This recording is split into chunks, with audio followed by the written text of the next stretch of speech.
जय हिंद साथियों। आज हम जानेंगे खासकर आगे इस पर हमका जो कहना है कि कल जो हमने आपको विस्तार से चर्चा किया था टॉपिक पर, तो जो कड़ियां हैं, कुछ योजक कड़ियां, यहां तक हमने चर्चा किया था। आज हम जानेंगे जीवावीय प्रमाण। जीवावीय प्रमाण तो हमने बता ही दिया था कि जीव जंतुओं का जो प्रमाण है यही जीवावीय प्रमाण होता है। अब जानना है प्राणी भौगोलिक वितरण का प्रमाण। क्या? प्राणी भौतिक विवरण का प्रमाण। प्राणी भौतिक विवरण का प्रमाण। विवरण का प्रमाण। एक बात दोस्तों आपसे मैं पूछना चाहता हूं कि प्राणी भौतिक विवरण, प्राणी का जो जगत है किस आधार पर बांटा गया है और इसको बांटने की दिशा क्या है? क्या दिशा में दशा भी है या बिना दशा का है? इसका स्थिति किस प्रकार है, परिस्थिति किस प्रकार होती है, इस पर भी जानना जान रही है। तो इसमें अगर कहा जाए तो खास तौर पर डार्विन जो हुए एक वैज्ञानिक, चार्ल्स डार्विन, डार्विन ने जीवाणुओं को अर्थात जीवाश्मों को क्या किया? जैव विकास का ठोस प्रमाण माना है। क्या क्या है? डार्विन ने कहा है कि जो जीव है, जीवाणु या प्राणियों का ठोस प्रमाण है। क्या है? ठोस प्रमाण है। घोड़े का विकास क्रम अगर देखा जाए तो इसका आकार, आकृति, पंजों का प्रकार निरंतर परिवर्तन में से आज घोड़ा बना है। धीरे धीरे इसका कभी पंजा, कभी पूंछ, मुंह, अलग अलग इसका विस्तार चलता है, तब जाकर के यह देखने को मिलता है। अब अगला क्या होता है? जैव रासायनिक प्रमाण। क्या है? तो जैव रासायनिक प्रमाण। जैव रासायनिक प्रमाण। जैव रासायनिक प्रमाण।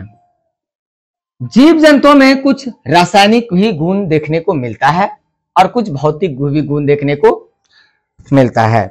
तो दोनों का कार्यक्रम, क्रियाकलाप के कुछ ये अलग माइंड से देखा जाए तो हो पाता है। इसमें जो है आता है आपका कि ऑस्ट्रेलिया में पाए जाने वाला जो कंगारू है, अगर कहा जाए, इसको सबसे आसान उदाहरण समझ लीजिए। जो ऑस्ट्रेलिया में पाए जाने वाला कंगारू है, इसको लिया जाए और ध्रुवीय भालू लिया जाए। न्यूजीलैंड के पेंगुइन महाद्वीप को क्या करता है? पृथक से हट करके पाया जाता है। यह इसके भौगोलिक हुआ। क्या है इसका? भौगोलिक हुआ। वह भौगोलिक दिशा दशा पर डिपेंड करता है। पेंगुइन बिहार में नहीं पाया जाएगा। ऑस्ट्रेलियन हाथी बिहार में पाया जाएगा? नहीं पाया जाएगा, क्योंकि उसके लिए वैसा वातावरण हमारे पास मौजूद नहीं है। जब तक वातावरण मौजूद नहीं होगा तो यह कोई कीमत पर यह होने वाला नहीं है। इसलिए पहले वातावरण को होना बेहद जरूरी है, तभी जाकर के यह संभव हो पाएगा। तो क्या जैव रासायनिक प्रमाण में अगर कहा जाए तो जैव रासायनिक में आता है आपका कि जितना भी जीव है उस जीव का जीव द्रव जो है मुख्यतः क्या होता है? तो प्रोटीन। क्या क्या? जीव द्रव में मुख्यतः जीव द्रव में प्रोटीन। क्या? द्रव में प्रोटीन, जल। क्या? प्रोटीन, इसके साथ साथ जल, वसा। क्या? जल, वसा, कार्बोहाइड्रेट। क्या? तो कार्बोहाइड्रेट, खनिज लवण, ये सारा चीज मौजूद हो पाता है। क्या करता है? तो खनिज लवण, क्या कहता है?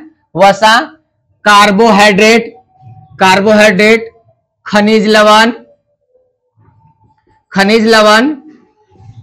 इसके साथ साथ और भी आपका आ जाएगा, इस सब चीज से बना होता है। जितना भी जीव जंतु है, जीव जंतु में रासायनिक प्रमाण यही पाया जाता है कि जिसमें रासायनिक अब चल रहा है, रसायन का काम हो रहा है। तो प्रोटीन, वसा, कार्बोहाइड्रेट, इसके बाद लवण, इस सारा क्या है? तो कहीं ना कहीं देखने को यह पता चलता है कि यह जो है क्या है? इस सब जो है आपस में रासायनिक काम करता है। क्या करता है? ये सारा रासायनिक काम करता है। तो रसायन से मिले जुले शब्द इस पर लागू होते रहेगा। तो खनिज का काम करेगा, खनिज के साथ साथ और भी चीज देखने को मिलेगा कि नहीं।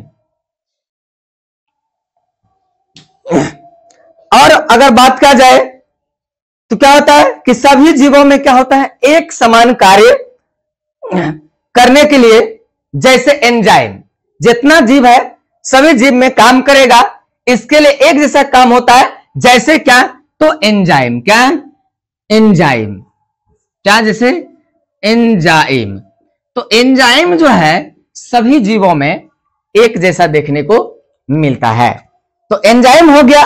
इसके साथ साथ अमीबा ले लीजिए, एग्जाम्पल में हम लोग लेते हैं क्या, अमीबा, क्या लेते हैं, अमीबा, प्रोटोजोआ, क्या प्रोटोजोआ। तो ये हो गया अमीबा और प्रोटोजोआ, क्या क्या, अमीबा और प्रोटोजोआ। इसके साथ साथ और भी कुछ जीव का मिलेगा। तो अमीबा और प्रोटोजोआ में कहीं ना कहीं इसका देखने को मिलता है। तो ये क्या हो रहा है, एक जैसा हो रहा है। और मानव का क्या, लाइपेज ले ले जाए, मानव का क्या ले ले जाए, मानव का लाइपेज, मानव का लाइपेज, क्या मानव का लाइपेज, ये हो गया। लाइपेज के साथ साथ आपको अगर कहा जाए तो क्या, वसा का ही ये क्या करता है, लाइपेज वसा का पाचन करता है, सभी जीवों में एक जैसा है। तो ये आपको समझ में आ गया। और हम कुछ हार्मोन की बात करते हैं, क्या कुछ हार्मोन्स की ले लिया जाए, क्या, तो हार्मोन्स में क्या आएगा, हार्मोन में आपको जानना भी चाहिए कि हार्मोन जो है हमारे शारीरिक परिवर्तन, मानसिक परिवर्तन में मदद करता है। हार्मोन के कारण वृद्धि, वृद्धावस्था, बाल्यावस्था अवस्थाओं में हार्मोन का डिजीज होना, कुछ हार्मोन बचपन में का होता है जो धीरे धीरे खत्म हो जाता है, कुछ हार्मोन उम्र के अनुकूल हार्मोन आते हैं। तो ये होता है, जैसे ये सभी पृष्ठीय जो होते हैं, खास तौर पर पृष्ठीय शरीरों में पाए जाने वाले होते हैं। और यह क्या था, अंतःस्रावी ग्रंथियों से निकलने वाले हार्मोन एक समान होते हैं। जितना हार्मोन होता है सब अंतःस्रावी ग्रंथियों से निकलने वाले एक समान होते हैं। तो अब किसी किसी में यह देखा गया कि किसी में जो है कार्य की, यानी कार्य के अनुरूप जो है, क्या कार्य की ले लीजिए, कार्य की, क्या कार्य की, इसको देखा जाए तो कार्यकी में हमको समझ में आएगा कि कार्यकी में सूक्ष्म जीव जैसे अमीबा, क्या सूक्ष्म जीव जैसे अमीबा, इसके साथ साथ अमीबा से लेकर मानव तक में जो है पाचन, उत्सर्जन, निषेचन लगभग समझिए एक समान होता है। इसमें यह फर्क हो सकता है कि कुछ लैंगिक जनन है तो कुछ अलैंगिक जनन है, लेकिन जनन तो है, लेकिन जनन तो है और यह चलेगा। किसी में अनुवांशिक लक्षण भी, क्या ये कार्यकी में हो गया, किसी में अनुवांशिक लक्षण, क्या अनुवांशिकी, क्या अनुवांशिकी, अनुवांशिकी भी लक्षण हमको देखने को मिलता है। तो अनुवांशिकी लक्षण में अगर हम कहें तो समान, अगर देखा समान जीवों में क्या होता है, गुणसूत्र की संख्या एक समान होती है। समान जीव के जितना होता है उसमें गुणसूत्र की संख्या एक होती है। जैसे मानव में हम पहले भी आप लोग को बायोलॉजी में पढ़ाए थे कि 46 होते हैं। गुणसूत्रों की संख्या कितना होता है, तो 46 अर्थात 23 जोड़ा, जोड़ा में 23, ऐसे 46। तो ये एक जैसा पाया जाने वाला मिलता है। समझ आ गया आपको? तो अनुवांशिक हुआ। और ये क्या है, इसी के साथ साथ चिंपैंजी ले लीजिए। मानव का ही वैज्ञानिक नाम क्या है, होमोसेपियंस। चिंपैंजी एक मानव का ही प्राचीन जनजाति समझिए, यह जाति समझिए। तो यह है हमारा जाति। समझ आ गया? अब आता है सजीवों का लक्षण। तो सजीव का लक्षण हमने चर्चा किया था कि सजीव का जो लक्षण होगा कुलक्षण से तो ज्यादा ठीक नहीं, तो सब कुलक्षण सब है। जो सजीव है अक्सर उसमें यह देखा जाता है, क्या यह चलता है, अपने स्थान को बदलता है, क्या उसमें स्थान परिवर्तन करने की क्षमता पाया जाता है, क्या वह वृद्धि करता है, भोजन करता है, अन्न ग्रहण करता है, शोषण की क्रिया करता है, उच्छवन की क्रिया करता है।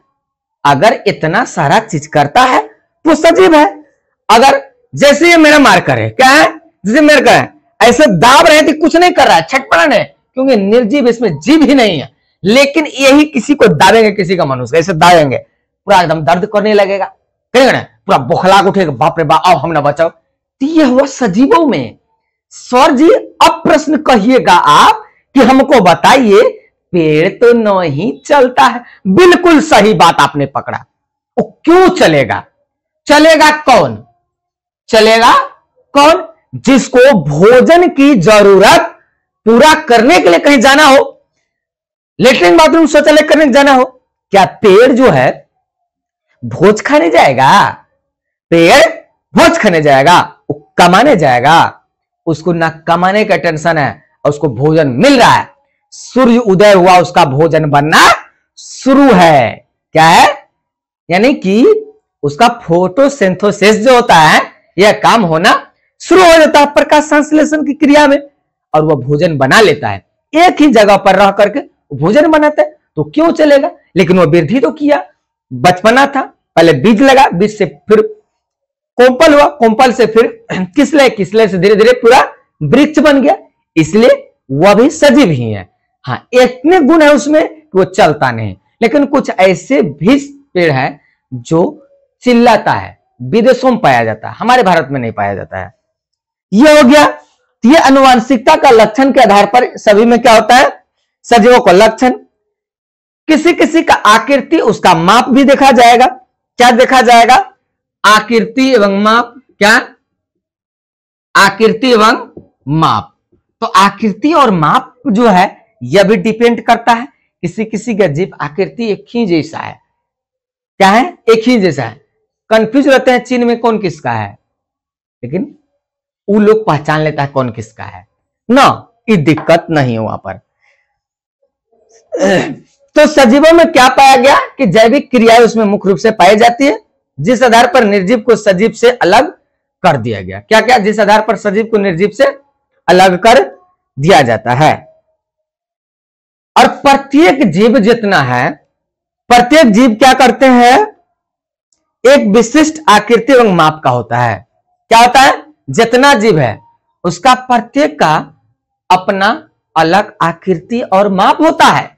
ऐसा नहीं कि जैसा मन तैसा है, उसका अलग माप, उसका अलग आकार, ये उनके पर डिपेंड कर है। कोई दिक्कत? समझ में आपको आ गया। अब कहा जाए आपका गति। क्या?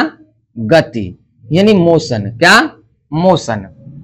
क्या सभी जीवों में चलने की दशा एक ही होता है? प्रश्न बनता है। प्रत्येक जीव जो है, सभी जीवों में पाई जाने वाली गति पाई जाती है। क्या? जितने जीव है सब में गति पाई जाती है, चाहे पेड़ पौधा हो, जीव जंतु हो।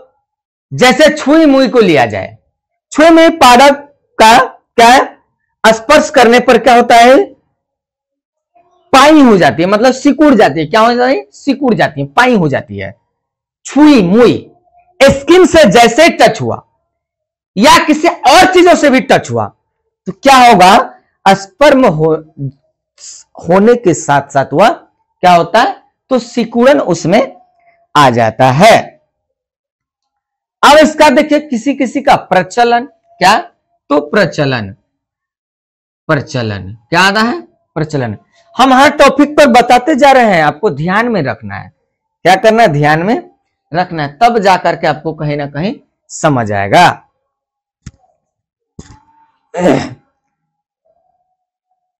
खास तौर पर अगर कहा जाए जंतु जगत, क्या जंतु जगत विशेष तौर पर क्या होती है, पाई जाती है। प्रचलन में कहा जाए तो जंतु जगत क्या होता है, विशेष तौर पर पाई जाती है। प्रचलन के लिए विशेष अंग पाए जाते हैं।